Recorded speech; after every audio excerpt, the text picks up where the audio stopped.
Joining us now is Joel Burney from the Australia, Israel and Jewish Affairs Council. Joel, great to speak with you. Thank you for joining us. I wish that this was the first time that we were seeing the protests like this erupt. In fact, I wish we were not seeing them at all. But can we get your reaction to what's happening in Washington, DC?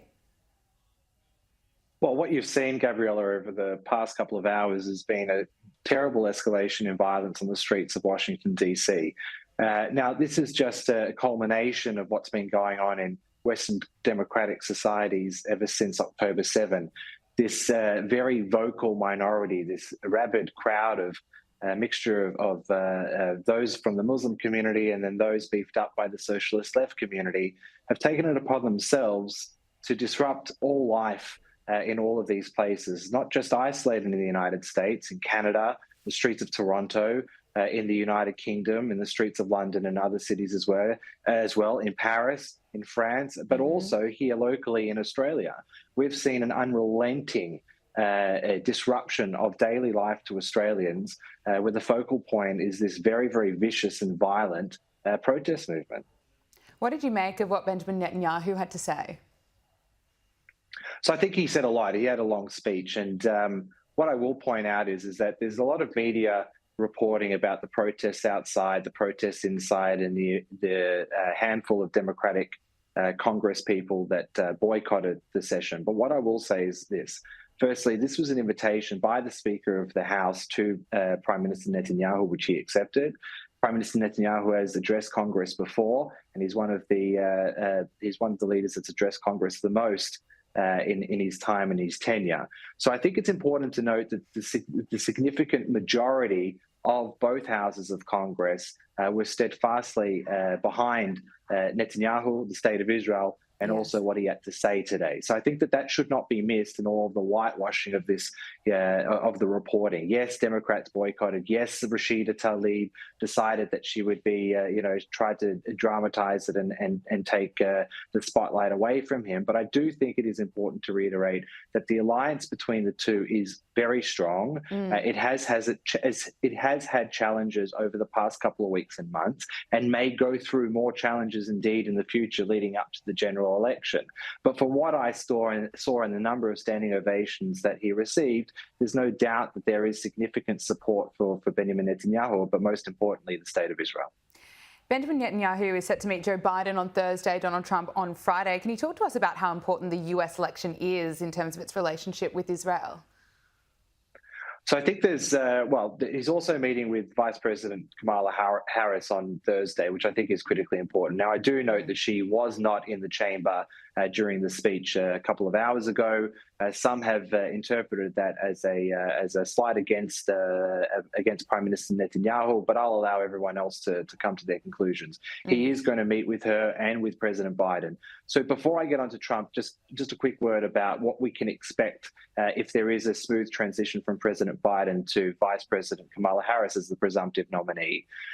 President Biden has had a decades-long association and relationship with the state of Israel. It is very, very strong. It is rather unwavering, and he, on a personal level, as well as one of the longest-serving senators and also public figures in American political history, he has a very, very personal and strong connection to the state of Israel.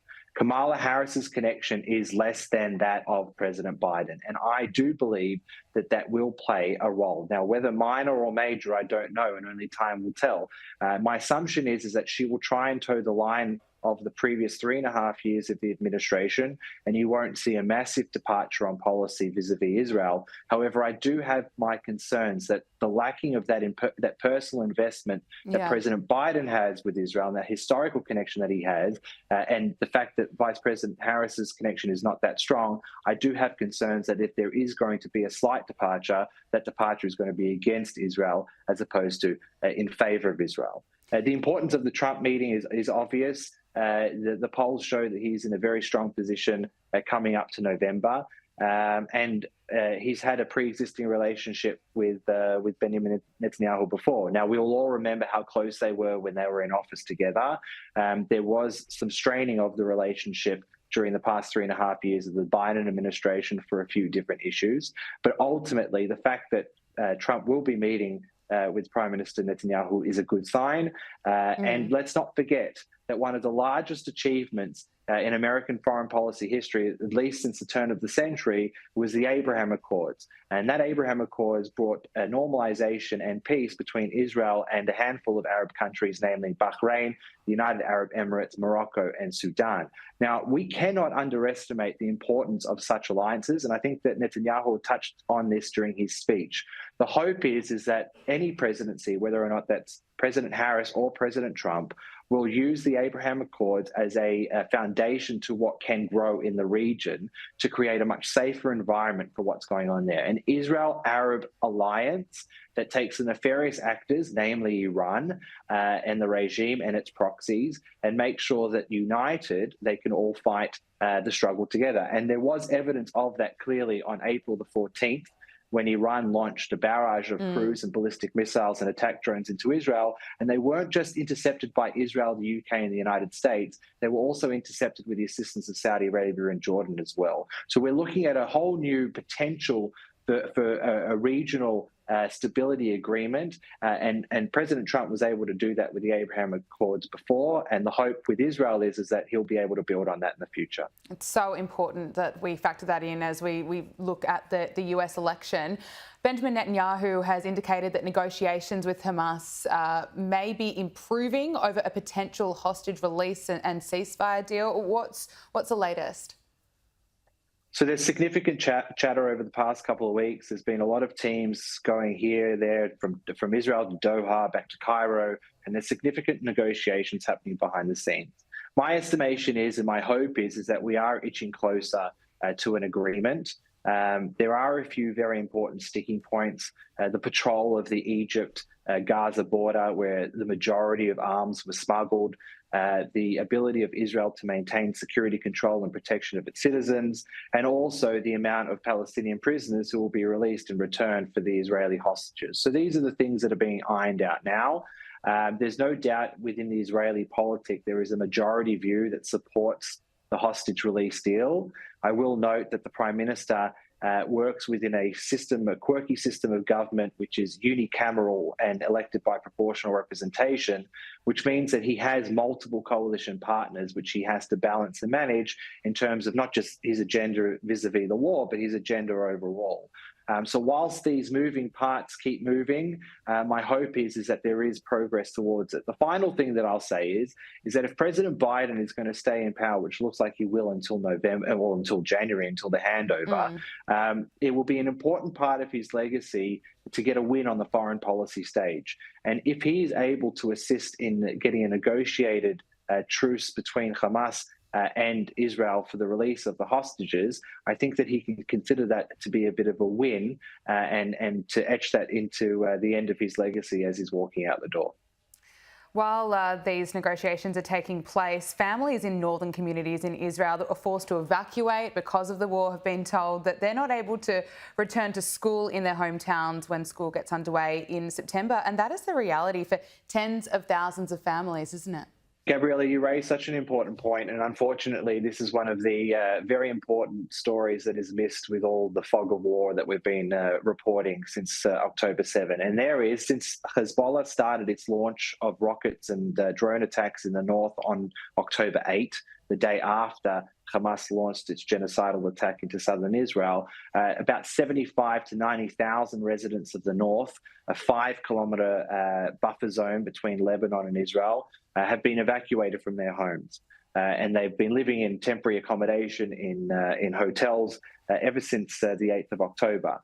So the news that they will not be able to, well, the school kids will not be able to return for the new school year that starts in September is very sad and very troubling. So there's a number of people that are displaced, and there's no view on the horizon as to when they can return.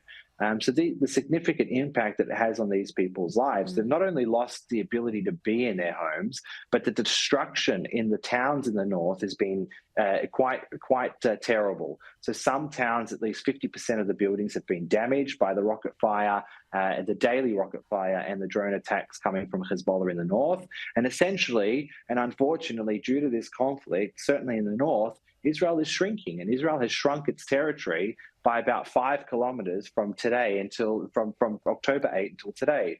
And that's obviously an untenable situation for Israel to maintain for the long term.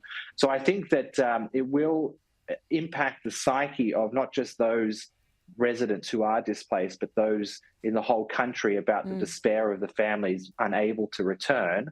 But it will exert certain pressures on the government to look to a different solution to the northern situation than they currently have on the table. And that could be the one of two things: either a diplomatic resolution with the assistance of the United States and others to get Hezbollah fighters to remove themselves from southern Lebanon and to retreat to the Litani River, which is part of a UN Security Council Resolution 1701, which ended the Second Lebanon War in 2006. Or the unfortunate other alternative is that if a diplomatic avenue cannot be reached, then I do expect that the potential for a war in the north between Israel and Hezbollah is increasing in probability as the days go on.